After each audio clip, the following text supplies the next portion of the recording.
steps of the sale in a B2B environment. Now, B2B environment is a very complex environment in which a salesperson has to operate.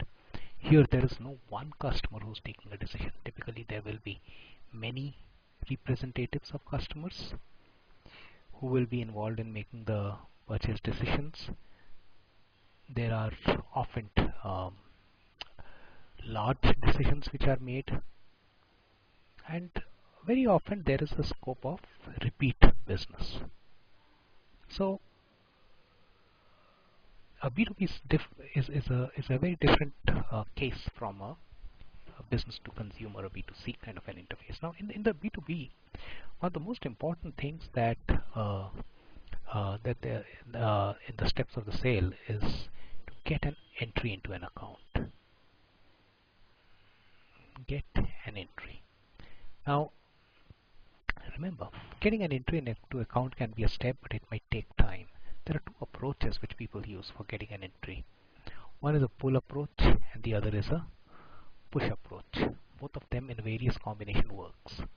So for the salesperson, he first has to understand which are the accounts he wants to enter into, and thereafter make an account entry strategy and get into the account, understand that account, identify which are the areas in that account where he can work, and then kind of enter into that account. Once he enters into an account, which just means he has secured an appointment with the right person in the organization, the next step that the salesperson does is to have a meaningful dialogue. This meaningful dialogue at the first point of time is about customer needs. Why does the customer require this particular product or solution? What can be the challenges that he is facing, and how can the particular salesperson help solve those challenges? Now understand one thing, that whether it's an organization which is working, it already has bought the things that it requires and is doing a work in a particular way, in a particular manner. Now the salesperson has gone in and making a pitch about his product or offering or solution. Now it's very often a replacement or a different way or a shift from the existing way of working.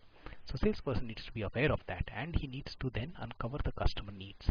To uncover this, a salesperson should have in-depth understanding about his offering. Now this in-depth, I can't stress more on this, because if the offering is not if the understanding is not in-depth, the person will not be able to make a dent into the new account, and the dialogue will then not be meaningful anymore. Having done this meaningful dialogue and having understood the customer needs and what he's looking for, the salesperson's next step is to generate solutions. Now, jointly with customer. Now this is a challenging thing, because a lot of salespersons, to show their knowledge, they would like to go and generate a solution and tell the customer that, you know, so and so is the most optimal solution that has worked in so and so places and it will be better, and push a solution down the customer's throat. It doesn't work that way. The salesperson has to co-create the solution with the customer and understand that every customer likes to choose. So there must be option 1, option 2, enough to showcase the fact that the salesperson has been thinking a lot about it, but not too much to confuse the customer. Now having generated solution, now these solutions will be on various parameters. At times they have got the price to it, that have the solution aspect to it, they have the material aspect to it, so all of that needs to be thought through. Now, having generated, after the meaningful dialogue, having generated the solution, now they agree. Now when you are agreeing on with the customer on a certain solution, at this point of time, obviously there have been discussions about the accuracy of the solution, the fact that whether the solution will work, whether it will be better than the present scenario.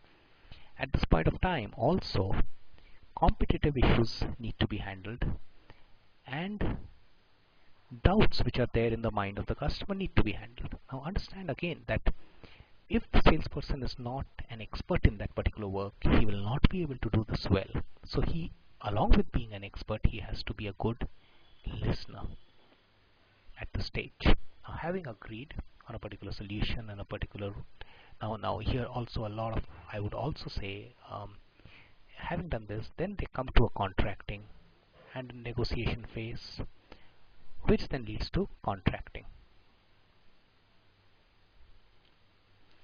Now, and then of course contract execution, which is another topic by itself, and how the things are getting done. Now, again, I would like to stress the fact that management books talk a lot about win-win negotiations and all, but that's not about the win-win negotiation.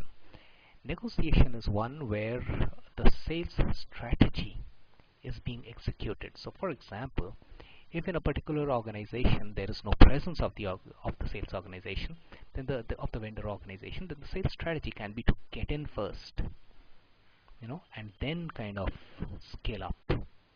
So negotiation is driven by the sales strategy, which for a particular account, and that is something which is very unique in a B2B environment. So a person might like to dislodge a competitor, so to give a much more aggressive pricing or a better solution, and which justifies to the customer. The steps of the sale, therefore, for a B2B environment is: the first one is getting an entry. Number 2, a meaningful dialogue. Number 3, generate solutions. Number 4, agreeing. Number 5, negotiate. Number 6, contracting. And number 7, I would say contract execution. I wouldn't leave this step out, because without a good contract execution, be assured that the repeat business will never come. How is this different from B2C? We will see, because in B2C, the consumer mind can be impressed by various other factors. But in a B2B, it is the salesperson who is the fundamental reason for the sale to happen.